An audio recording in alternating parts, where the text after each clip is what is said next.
Shalom, Sobat Geni yang terkasih dalam Kristus.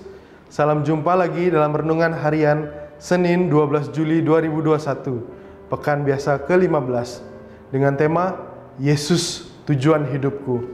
Bersama saya, Frater Eduardus Ikade Suryajaya, atau biasa disapa Frater Edo. Saya berasal dari Paroki Roh Kudus Katedral. Mari kita mendengarkan sabda Tuhan.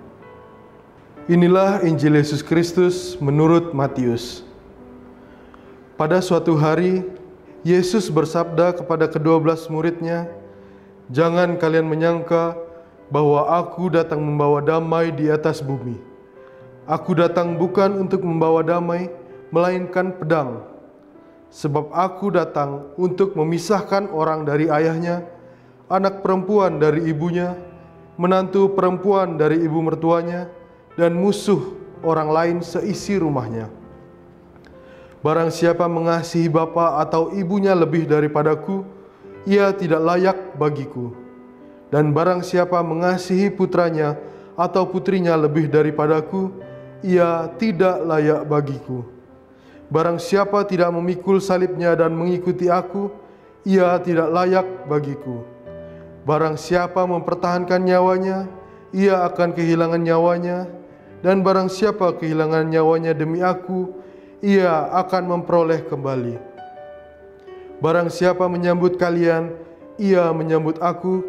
Dan barang siapa menyambut aku, ia menyambut Dia yang mengutus aku. Barang siapa menyambut seorang nabi sebagai nabi, ia akan menerima upah nabi. Dan barang siapa menyambut seorang yang benar sebagai orang benar, ia akan menerima upah orang benar. Dan barang siapa memberi air sejuk secangkir saja kepada salah seorang yang kecil ini, karena ia muridku, aku berkata kepadamu, sungguh ia tak akan kehilangan upahnya." Setelah Yesus selesai mengajar ke-12 rasulnya, ia pergi dari sana untuk mengajar dan memberitakan Injil di dalam kota-kota mereka. Demikianlah Injil Tuhan. Terpujilah Kristus.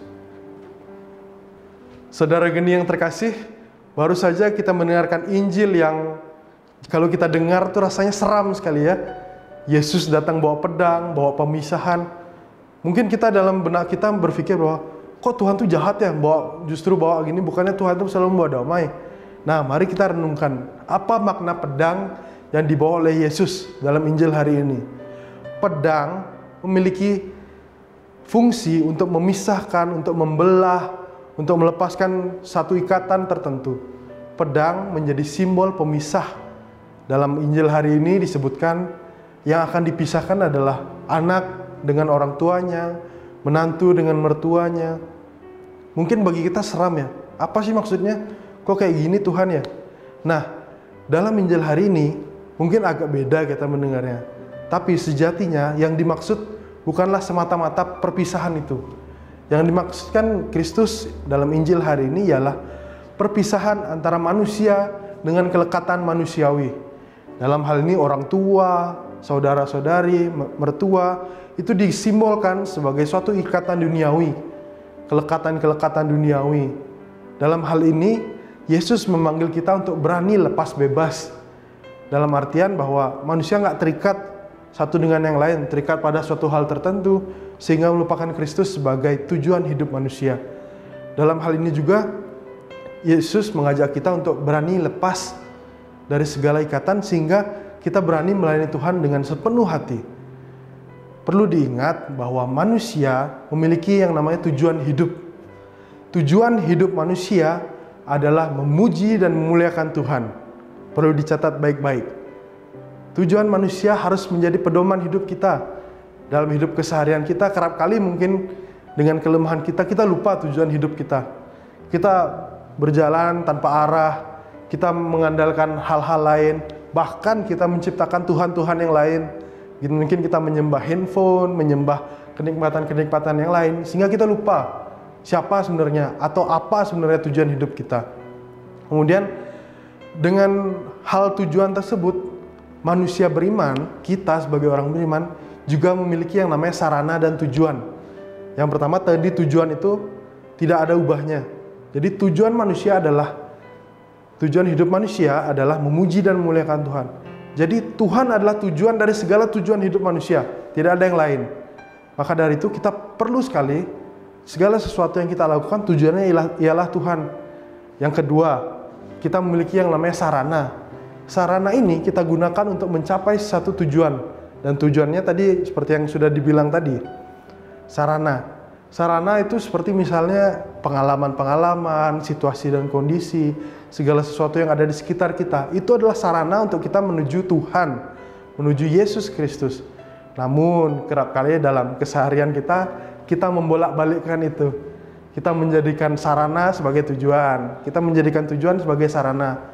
Seperti satu contoh misalnya, dalam kegiatan tertentu, misalnya kita berdoa kepada Tuhan, Tuhan, bantu aku, semoga aku sukses nanti kerjaan ini. Bantu aku supaya aku sukses bekerja di sini. Supaya aku diterima di universitas ini. Supaya aku diterima kerja di sini. Alhasil kita menjadikan Tuhan itu sebagai sarana untuk kita mencapai tujuan-tujuan tadi. Tujuan-tujuan tadi itu adalah tujuan-tujuan yang semu. Memang pada kenyataannya kita menjalani itu dalam keseharian, namun kita lupa dengan tujuan utama kita. Nah, maka dari itu kita disadarkan hari ini.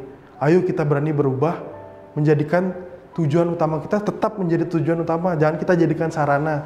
Kerap kali akhirnya kita lengah, akhirnya kita tidak menemukan kebahagiaan dari tujuan-tujuan manusiawi kita. Karena kita tidak sadar dengan tujuan utama manusia.